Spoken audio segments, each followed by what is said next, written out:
I could have swore there used to be bars here. What is this backpack doing here?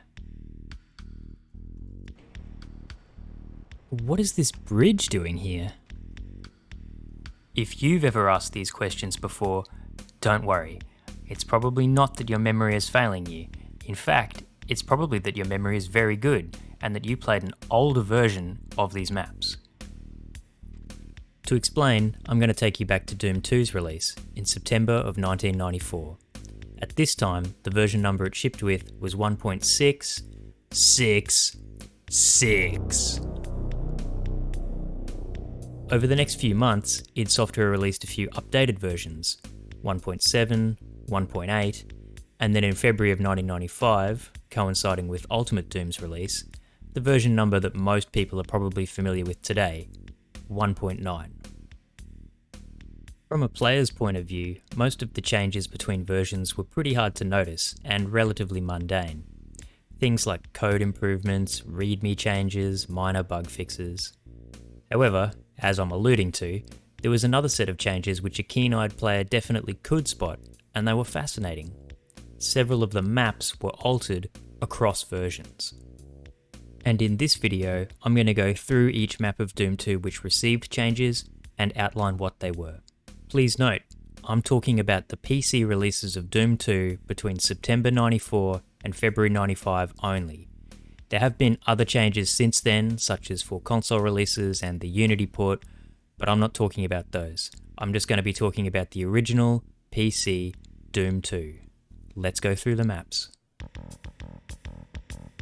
In version 1.8, for some reason, they decided to move the entire map, 1,648 map units west and 2,376 map units south.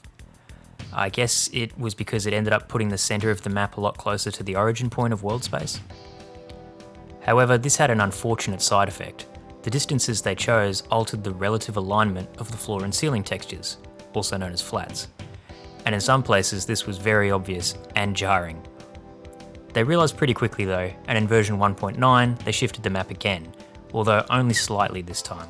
16 map units west and 8 map units north. This realigned the textures to appear the same as in earlier versions. Interestingly, every time they shifted the map's geometry, it appears that the monsters and items had to be moved separately. They did a fine enough job for the most part, but with a keen eye you can spot how everything is in a slightly different position relative to the geometry across versions. Underhalls has some of the most famous differences. In version 1.666, the alcove to your left in this room had bars on it, and you opened them with the use key. Apparently players found this confusing though, possibly not realising that they could open the bars, so from version 1.7 onwards, the bars are removed and replaced with a monster blocking line def. The other change Underhalls received resulted in Doom Folklore. In version 1.8, just as with Entryway, they moved Underhalls closer to the origin point in world space. This misaligned the floor and ceiling textures as well, although mostly not as noticeably. However, when they had to move all the monsters and items, they didn't do as good a job, and there are stuck shotgunners all over the place. By version 1.9 they realised, and moved this map as well, fixing the texture alignment. They also moved most of the shotgunners out of the wall, but famously, not this shotgunner, and he's been stuck in the wall since 1995. There are also some nearby barrels stuck in walls as well. By the Gantlet, it seems id realised that moving the maps around was a bad idea, so they just started changing them. It was only in 1.9 that they added this hidden alcove with the backpack. In the previous versions, there was just simply nothing there. Also, it was only while researching for this video that I found out that a teleporter opens up in this monster closet here. It opens when you press the switch to raise the bridge. It's taken me decades to find out this was here, not only because it wasn't there in the versions before 1.9, but also because it doesn't really add much to the map in single player. I assume it was put there for deathmatch reasons, as it takes you to the alcove with the backpack, and that does create a nice sort of loop. If you're only familiar with version 1.9, then this map has a couple of surprises for you in earlier versions. Once you come down this lift, it won't come back for you, and you'll have to go the long way around. In version 1.9, they allowed you to go back up. In all versions this door closes and can be opened again, and in all versions you can come into this room. But before 1.9, if you do go in here, where the shotgunners and the mega armor are, this door closes again, and you can't go back out, forcing you to come through this little alcove to continue going the really long way around. I guess by 1.9 they thought this was a bit too mean, and so in 1.9 they removed the trigger on this line here, and this door won't close on you again. This is the map that inspired me to make this whole video. Before version 1.9, this switch here didn't have a bridge. All it did was lower the barrier there and this column with the rocket launcher. What you were then meant to do is jump back down to the slime, get back onto the eponymous Circle of Death, and then come around here and jump across.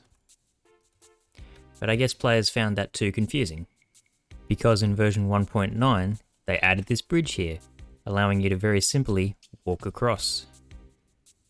Also, if you have a very keen eye, you might notice that the shape of the barrier has changed.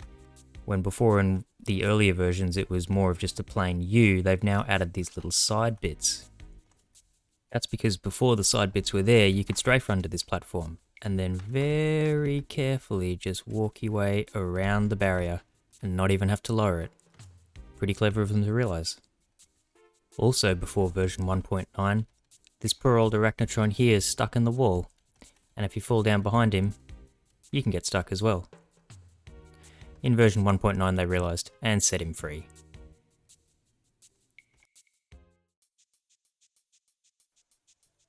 In version 1.666 of this map, this strange little crusher room underneath here is quite claustrophobic, with the ceiling being really low and you're not being able to see the top of this lift. From version 1.7 onwards, they decided to raise the roof by 32 map units. Now you can see the top of the lift, and I assume it was done to make timing stopping the crusher easier when you open this door.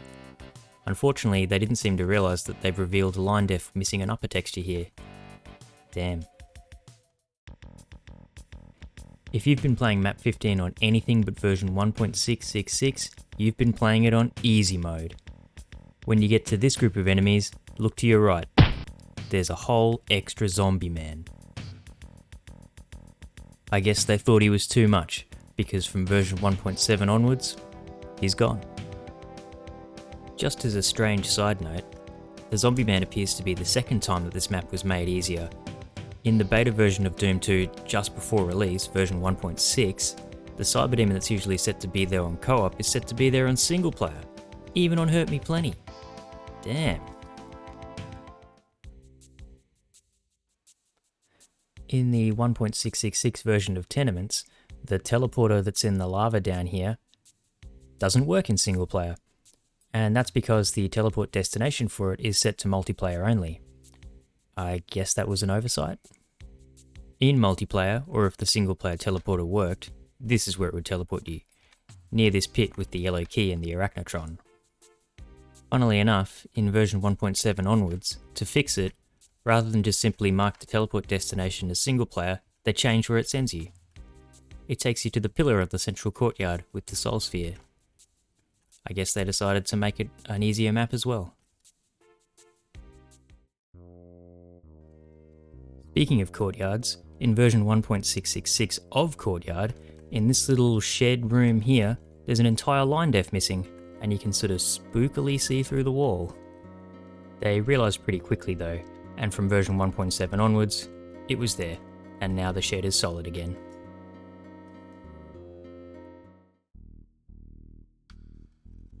Of course this map is here, although it's for a pretty innocuous reason really. In version 1.666, the line def on the back of this lift isn't textured. They realised pretty quickly for this one too, and from version 1.7 onwards, it is.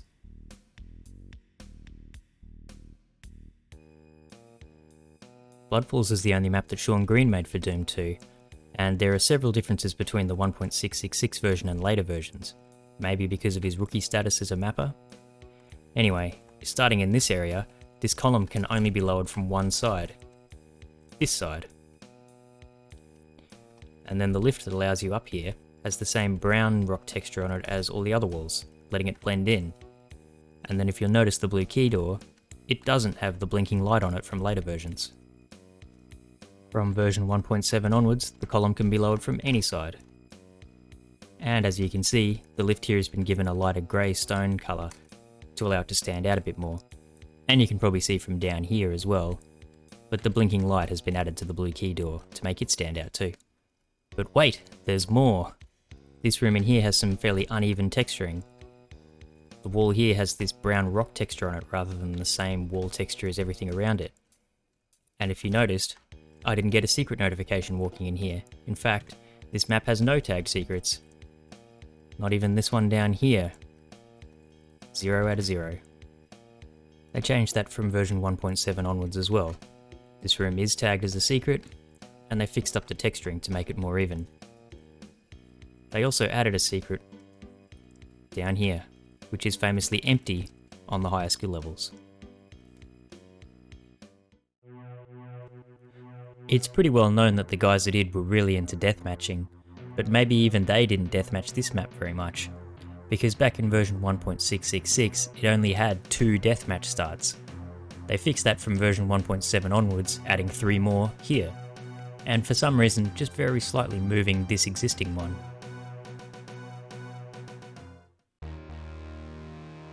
Romero and the boys might have really been into deathmatch, but I don't know so much about co-op, because it took until version 1.7 before this map had co-op player starts. And finally, the secret maps. I've put these two together because it was the same issue for both, but it was only in version 1.9 that the secret maps got any tagged secrets within them. And that's it. That's all the changes to the maps made across versions of the original PC release of Doom 2. Well, as far as I can see anyway. Huge shoutouts to DoomWiki and especially the cuttingroomfloor.net. I found their pages partway through doing my own painstaking research in Doom Builder and they really helped me out. I've linked them in the description. Also, check the description for a link to a GitHub page I found, which allowed me to patch my iWAD to each version. That's how I recorded the footage. If you own a legit Doom 2 iWAD and you want to see each version of these maps, you can patch yours too. If you think you know of any more differences that neither I or the Cutting Room Floor knew about, then please leave a comment. Anyway, that's all for now. Thanks for watching and see ya!